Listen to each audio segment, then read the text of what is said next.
એટલે કે પૂરા થયા એટલે અમે આ છે ને જિલ્લા વિકાસ અધિકારી સાહેબને બેસો. તો આપણે હવે બહેનો માટે પીએમ જેવા ને આપના પરિવારને તમામને ખૂબ સુખ સમૃદ્ધિની શુભકામનાઓ. Thank you.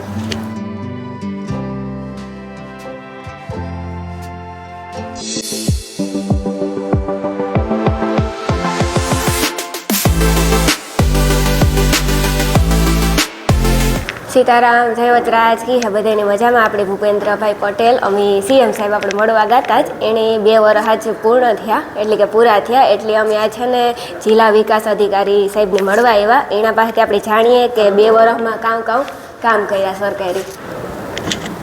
My coming sir. આવો રાણીબેન, વેલકમ. નમસ્તે. પોરબંદર જિલ્લા પંચાયત કચેરીમાં આપનું સ્વાગત છે રાણીબેન. બેસો. તો આપણે અટાણતા જો કે તમે જોયું જો હે બહારનું આપણે સરને મળવા આવ્યા અને 2 વર્ષ આપણે સીએમ સાહેબની પૂરા થયા એટલે આપણે થોડુંક એના વિશે જાણ્યું કે 2 વર્ષમાં સરકારી કામ કર્યા પહેલાં તા કે સર. બેન, અત્યારે 2022ની 12 ડિસેમ્બરે આજે આપણે 2024ની 12 ડિસેમ્બરે મળીએ છીએ. હાલના આપણા મુખ્યપ્રધાને માનનીય ભૂપેન્દ્રભાઈ પટેલે મૃદુ અને મક્કમ ગુજરાતના મુખ્યમંત્રી તરીકે લોકપ્રિય છે. એમને આ સરકારનું સુકાન સંભાળ્યું ચૂંટણી પછી. ચૂંટણી પહેલા પણ એ મુખ્યપ્રધાન તરીકે હતા. 2 વર્ષમાં પહેલા જ દિવસથી એમણે વિકાસના કામોની એક આહલેખ કરી.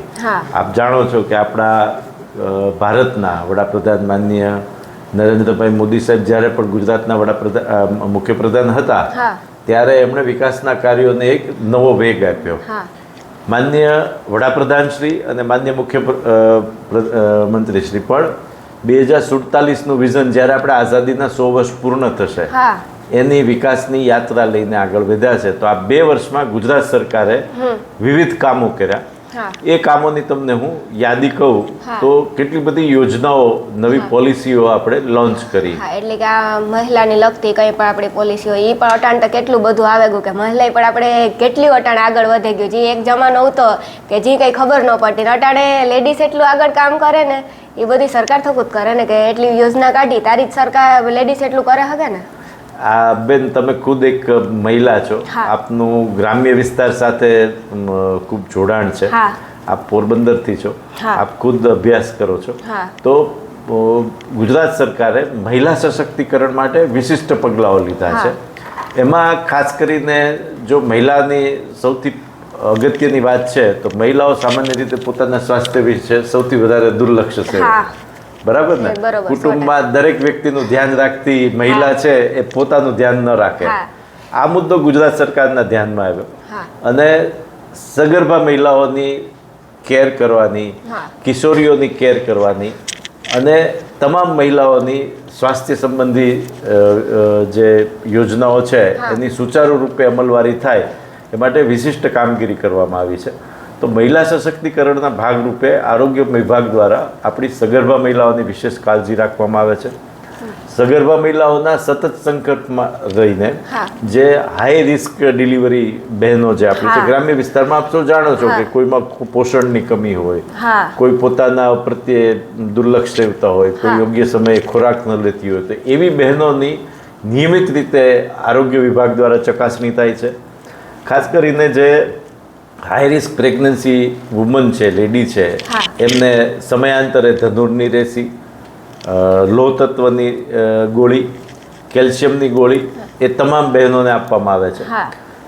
સરકારશ્રીની વિવિધ યોજનાઓ જે બહેનો કદાચ ન જાણતી હોય, અત્યારે તો અમારી આશા બહેનો અને MPSW બહેનો ઘરે ઘરે ફરી અને આ યોજનાઓનો પ્રચાર કરે છે, યોજનાઓનો લાભ બહેનો સુધી પહોંચાડે છે. તો એમાં એક છે જનની સુરક્ષા યોજના કે જેમાં માતાની સમગ્રપણે હેલ્થનો ધ્યાન રાખવામાં આવે છે.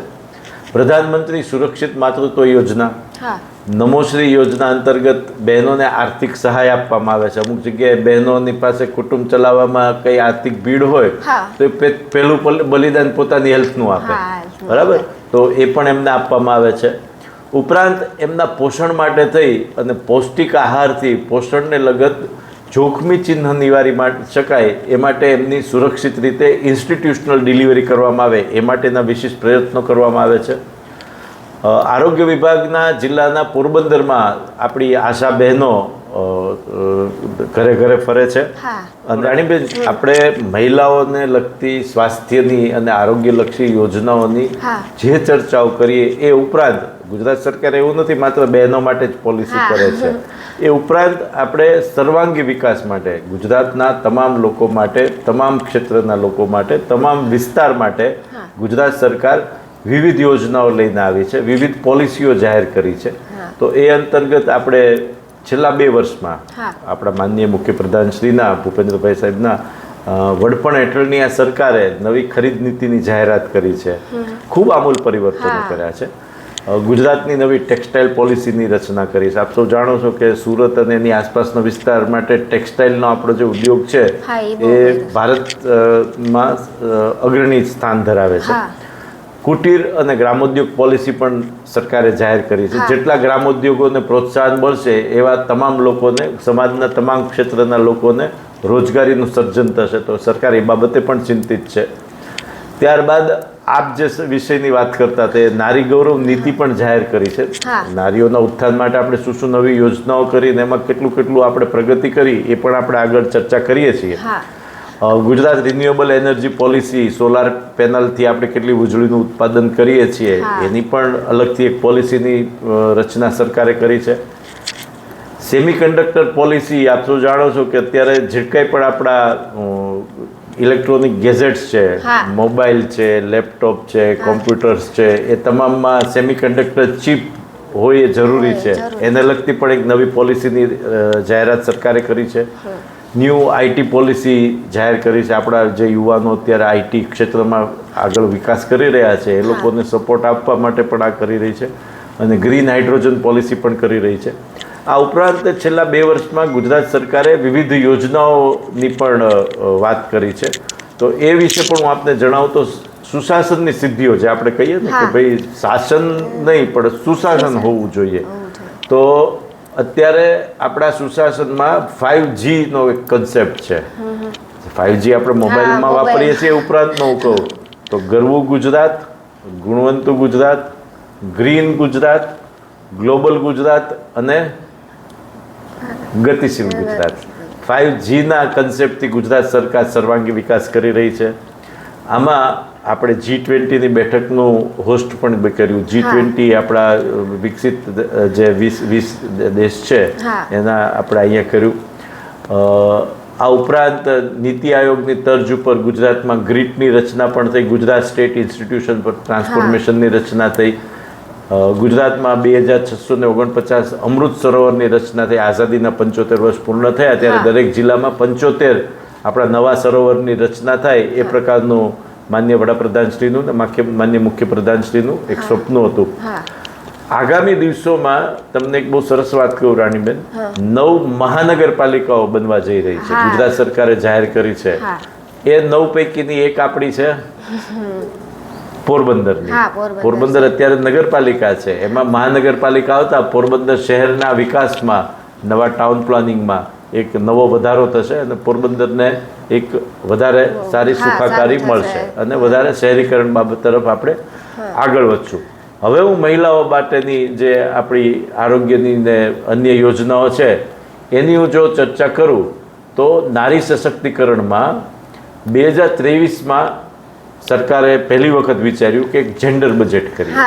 જેન્ડર બજેટ એટલે બહેનોને આપણે શું વધારે આપી શકીએ. તો એ 1 લાખ કરોડ રૂપિયાથી વધારેની બજેટમાં બહેનો માટેની જોગવાઈ આપણી આ સરકારે કરી. અને 200થી વધારે યોજનાઓ માત્ર મહિલાલક્ષી કરી કે જે મહિલાઓના આર્થિક વિકાસમાં અને એમના તંદુરસ્તીના વિકાસમાં ઉત્થાન કરે. વર્ષ 2024-25માં બેન એક આપણું જેન્ડર બજેટમાં મહિલા સશક્તિકરણની કુલ 804 યોજનાઓ આવરી લેવામાં આવી. તમે વિચારો 2023માં એ 200 હતી, 2024ના બજેટમાં એ 804 યોજનાઓ કરી. નમો ડ્રોન દીદી યોજના હેઠળ ગુજરાતની મહિલાઓને ખેતીમાં નવી ટેકનોલોજીનો ઉપયોગ કરી ડ્રોનથી દવા છંટકાવ કરી શકે. બરાબર ને, તમે એની વિશે જાણો છો એટલે તમારા માધ્યમથી આ જેટલી બહેનો છે એમને પણ આ માહિતી મળે એવું આપણે વિચારીએ.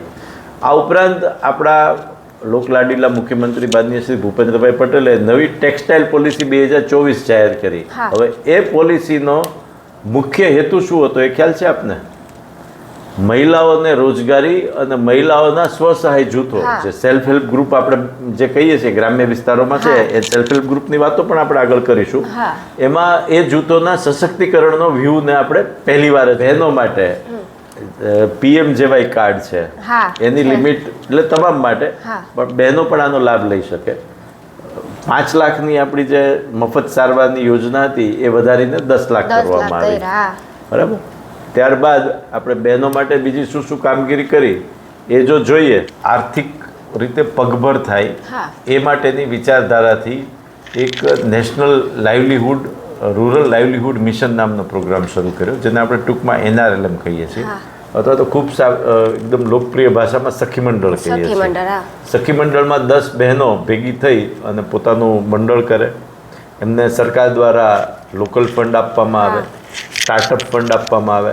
ગ્રામ્ય કક્ષાએ બહેનો ભેગી થાય તો એમને ક્લસ્ટર ફંડ આપવામાં આવે, જેને અમે રિવોલ્વિંગ ફંડ કહીએ છીએ. આ ફંડ 1.5 લાખ રૂપિયા સુધીનો. આનાથી આ બહેનો પોતાનું આજીવિકા ચલાવે, પોતા ઉપર ઊભા થઈ શકે એમ ટૂંકમાં વાત કરીએ તો આપણે. ગ્રામમાં સંગઠનમાં જોડાયેલ પ્રત્યેક સ્વસહાય જૂથ માટે 1.5 લાખ રૂપિયાનું એમને કોમ્યુનિટી ઇન્વેસ્ટમેન્ટ ફંડ આપવામાં આવે. તો અત્યાર સુધીમાં પોરબંદર એકલામાં આપણે 2500થી વધારે સખી મંડળની બહેનોની રચના કરી ચૂક્યા છીએ. અને માનનીય વડાપ્રધાનશ્રીની જે લખપતિ દીદી યોજના છે એ અંતર્ગત લગભગ 1100થી વધારે બહેનોને આપણે લખપતિ દીદી બનાવી શક્યા છીએ અને બહેનોને પગભર કરવામાં આપણે ખૂબ ઉપયોગી થઈ શક્યા છીએ. આમાં બેંક લીકેજ યોજના હેઠળ પણ સ્વસહાય જૂથને બેંકની સાથે લિંક કરી અને બેંક પણ એમને 1,50,000 રૂપિયાથી લઈ અને 6 લાખ રૂપિયા સુધીની કેશ ક્રેડિટની લોન આપવામાં આવે છે. એટલે જે બહેનો પાસે પોતાનું હુન્નર છે, પોતાનું આવડત છે અને જે પોતે આ મુજબનો બિઝનેસ કરવા માંગે છે, કોઈ વ્યવસાય કરવા માંગે છે, પણ માત્ર નાણાંની ખોટના કારણે નથી કરી શકતા, એમને બેંક આ મુજબની સહાય આપે છે. એટલે કે લોન આપે તો એનાથી આગળ કામ કરવું હોય તો એ ખુદ કરે શકે. બિલકુલ. અને આ ઉપરાંત આની સામે વ્યાજ જે બેંક ચાર્જ કરે છે એ પાછું ગુજરાત સરકાર એને સબસિડીના રૂપમાં પરત કરે છે. એટલે લગભગ નગણ્ય દરે અથવા તો બિલકુલ મફતના ભાવે ફ્રીના પેલામાં બહેનોને આ લોન મળી રહે છે. માત્ર એટલું નહીં, સ્વસહાય જૂથ દ્વારા બહેનોએ જે પ્રોડક્ટ બનાવી છે, કોઈ ભરત ગૂંથણ કરે છે, કોઈ મસાલા બનાવે છે, કોઈ અથાણા બનાવે છે, કોઈ ઘરવખરીની વસ્તુઓ બનાવે છે, એને વેચાણ માટે પણ ગુજરાત સરકારે એક માળખું બનાવ્યું છે જેને સરસ મેળા કહે છે, સરળ મેળા કહે છે. સરળ મેળામાં ગુજરાત સરકાર વિવિધ સ્ટોલના આયોજન થકી તમામ બહેનોને એક જગ્યાએ એકત્રિત કરે, બહેનો ત્યાં પોતાની વસ્તુઓ લઈને આવે અને એને વેચાણ કરે. તો બહેનોના આર્થિક ઉપાર્જનમાં પણ ગુજરાત સરકારે ખૂબ મોટો ભાગ ભજવ્યો છે.